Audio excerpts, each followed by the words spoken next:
Well, it's Friday, and still nobody through the door at Celtic. It doesn't seem like this week is the week for signings either. Just like the week before that, the week before that, the week before that. It's all getting a little bit tedious. The frustrations are growing and patience is wearing thin. And you know what? I couldn't blame you if that's how you feel. Let's talk about the very little there is to talk about in today's edition of... I actually feel cheeky calling it Celtic Transfer Talk. It feels like, I don't know, lack of Celtic Transfer Talk it should be called. Just roll the intro.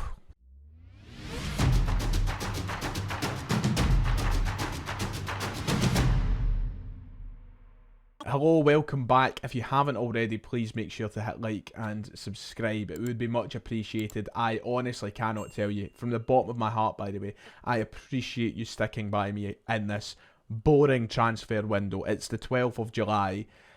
We have nothing. Celtic have signed nobody yet. We'll talk a little bit about that throughout this video. We've got the manager's comments to go over, but thank you for staying with me. Obviously, I can't just make up the news. I would never do that. And there is no point in doing that either. So I can only work with what we've given and from what I hear. And right now I'm hearing a whole lot of nothing. So as I mentioned, we're almost a fortnight into this transfer window now, and Celtic are yet to make their first signing. Brendan Rodgers has urged for patience on every occasion he's been asked about summer transfer signings. And I guess that all we can do is remain patient. I know for a lot of people that's just becoming impossible now. We are slowly and surely getting more frustrated as the days go by, and I cannot, I can't judge you for that. If you're one of those fans, if you're feeling that frustration, if you're getting that sort of nervous way, then I get it. We're now halfway through July almost. By Monday we'll pretty much be halfway through July, and we have nothing. We're off to America next week for our pre-season tour, and we have nothing. So it's been a frustrating window. Brendan Rodgers has commented on the window, has shed a little bit of insight as to maybe giving us a timeline when to expect our first signings, but I don't know if there's a whole lot to it. I don't know if we should really believe it. Now, you know me, I love Brendan Rodgers. I'm his biggest fan, but his comments last night surrounding our signing situation, I think he's saying it to try and keep us all happy, to be quite honest. I don't think that he maybe even believes what he's saying, but this is the thing, I trust him. I trust him to make the right signings. He mentioned a couple of weeks ago how we could have already had 8 or 9 signings in this window if we really wanted them, but it's about making the right signings, and that's the sort of attitude that I'm trying to really invest in through this transfer window, so that we're not just signing any gumph players that don't improve the squad. So we go out and we spend the money in the right places for the right players. But Brendan Rodgers spoke last night, and you'll see what I mean when I talk about the part which I think he may just be telling a little fib to us. So this was his comments in the media ahead of his trip to America next week. He said it's natural to ask the new signing question. Absolutely, we're a club that needs to improve. We need to improve the squad, so I really hope we can do that. I mentioned before about getting at least a couple in before we go to America. That's still the idea. I know there's a lot of work going on behind the scenes. We've had players targeted for a while. It's still bubbling away, but it's never easy. I'm hoping that we can get them in, but we know we've lost 3 players, Joe Hart, Adam Ida and Paulo Bernardo. They were very, very important players for us. So Brendan Rodgers still seems determined that we'll have a couple of players in by the time we jet off to America next week, which for me, it just seems unfeasible. Now, don't get me wrong, it would be amazing if we somehow announced a couple of signings over the weekend, and it would have them in by the time we jet off to America next week. But I think even Brendan Rodgers himself knows that probably won't be the case. Now, I'm not entirely certain of the exact day we fly out to America next week. I heard talk that it was maybe Tuesday. I don't know if that's confirmed. Don't take my word on that. Nonetheless, we'll be flying out to America early next week so that the players can settle, get over the jet lag, ready to play their first game Friday going into Saturday. So we've not got a lot of time. So it means we will fly out early next week.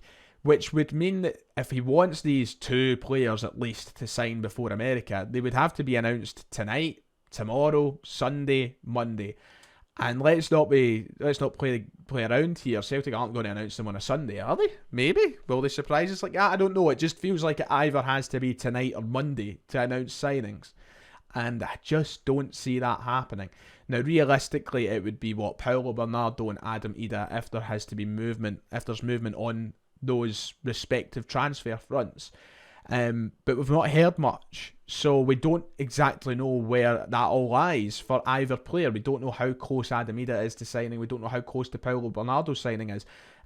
I don't think that we'll sign 2 players by the time we go to America. I don't mean to be downbeat. I just don't see it. If we do, I'll be pleasantly surprised, and I would absolutely love it. But I just have a feeling we won't.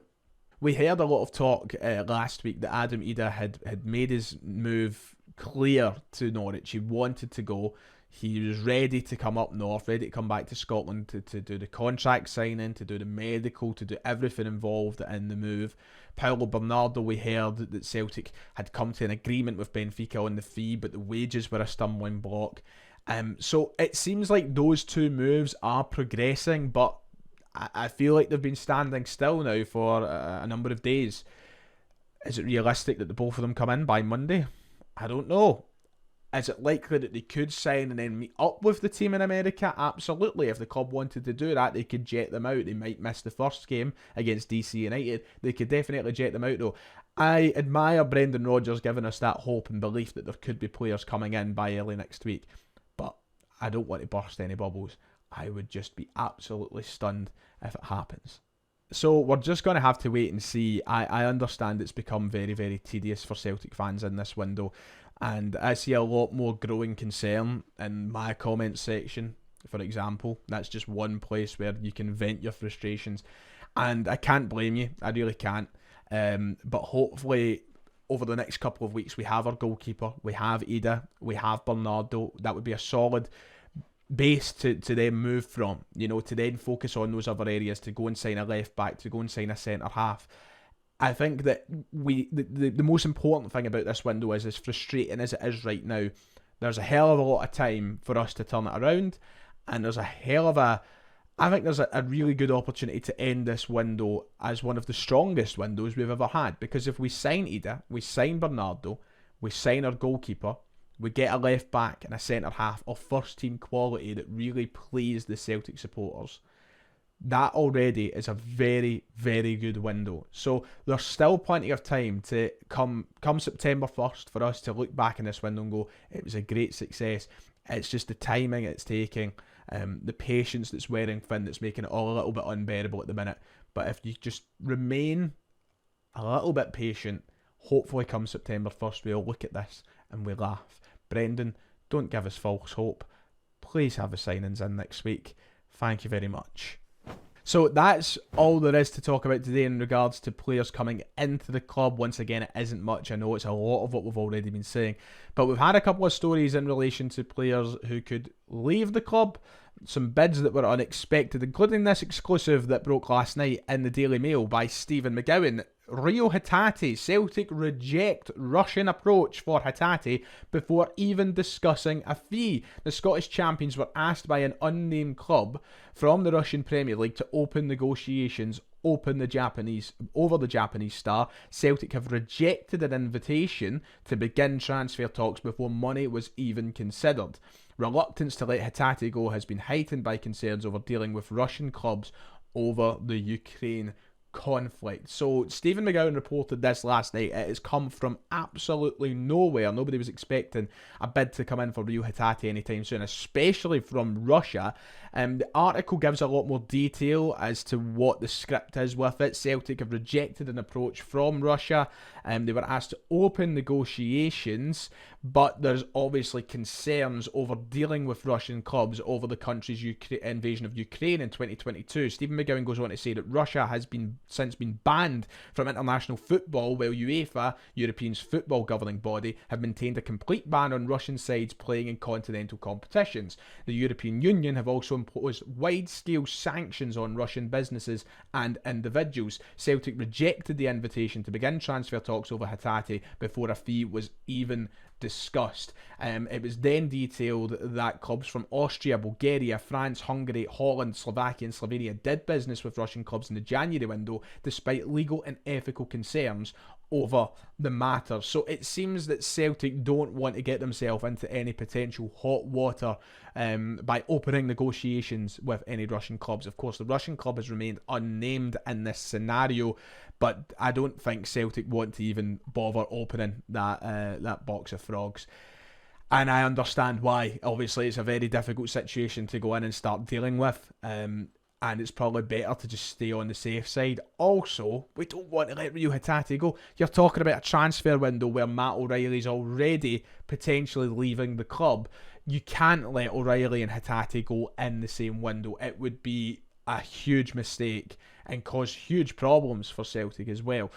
You lose one player of significant quality in arguably the most important area of the park, to then lose his sidekick, his partner, and somebody also of significant quality, it could be detrimental to the start of our campaign. I don't think we should be going in with an entirely new midfield.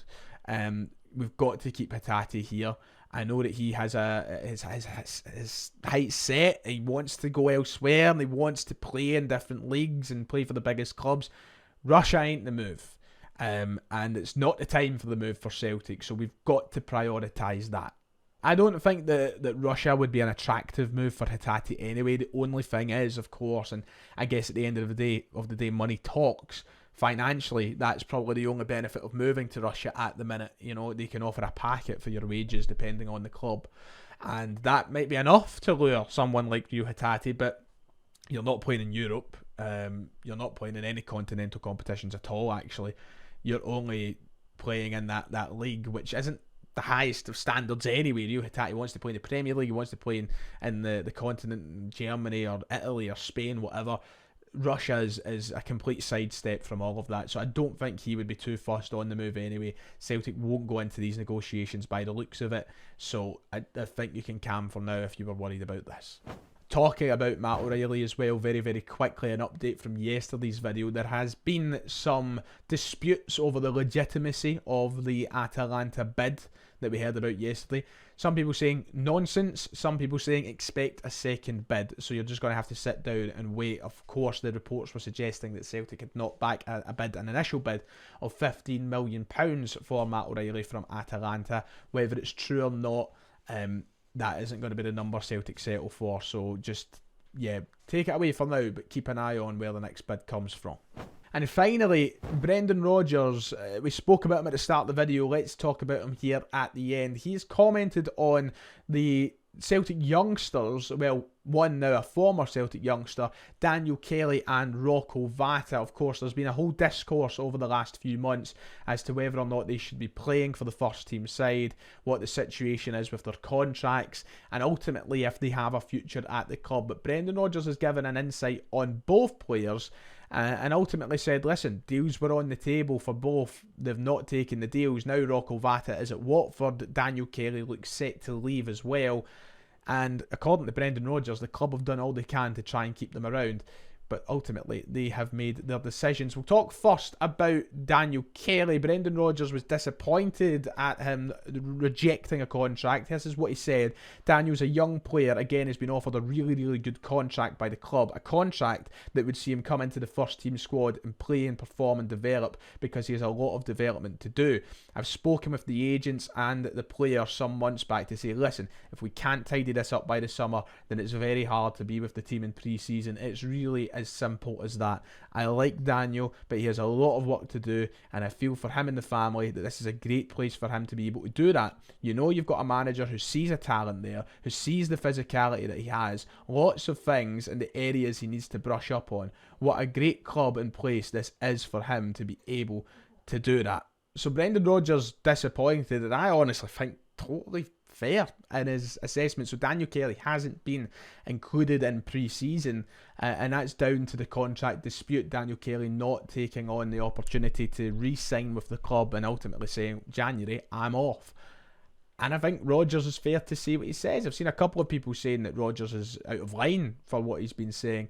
And this isn't me just saying this as the Rodgers fanboy that I am. It's absolutely not. But I just think, fair enough. If you don't want to be here, then why should you play?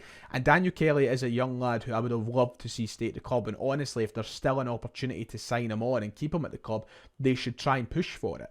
But if he's just not willing to do it and he's getting offered a chance to develop and play as part of the first team and he's still saying no, then cheerio. And it was the same with Rocco Vata as well. In the same interview, Rodgers said this about Vata, saying he was also offered a good deal, which is valued with the greatest respect. I've worked with young players and I know the levels of young players, where they're at from a technical perspective and a financial perspective. Both those boys were offered deals with the club. Rocco was offered it and he was told that he was going to be one of the free strikers at Celtic. He decided that wasn't for him, so he's left. That's absolutely fine and we wish him all the best. So by the sounds of it, it was going to be Kyogo Adamida and Rocco Vata as the free striking options next season. Rocco Vata said no, he's moved on, he's went to Watford, fair enough. But once again, they've put a deal on the table, one that probably reflects the level of where they're at and the chances that they're going to get. They've said no, and listen, if they want to do that for the best of their career, that is absolutely fine. I also, like Roger says, wish both of them the best with their careers. But if it's not going to happen, it's not going to happen. They've been given the opportunity and they've not signed on. And that's that. As I said, if Celtic want to explore the option of signing Daniel Kelly onto a deal and they still think it can be done, absolutely push for it. But I think he will leave in January. He'll go elsewhere and we'll see how it all pans out. But they've been offered their chances at Celtic. Brendan Rodgers has made his view very, very clear. And that's that for now. Right then, that brings me to the end of the video. I actually spoke for a lot longer than I anticipated today, considering there isn't a lot to talk about. Apologies if I've seemed a bit downbeat. I just feel like we're getting to the point where I have just had to repeat the same thing time and time again in this window. And honestly, it's getting just a little bit boring.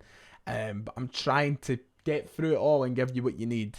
So apologies if I have seemed downbeat or anything like that. But if you've enjoyed, like and subscribe would be appreciated. I'll see you all next time.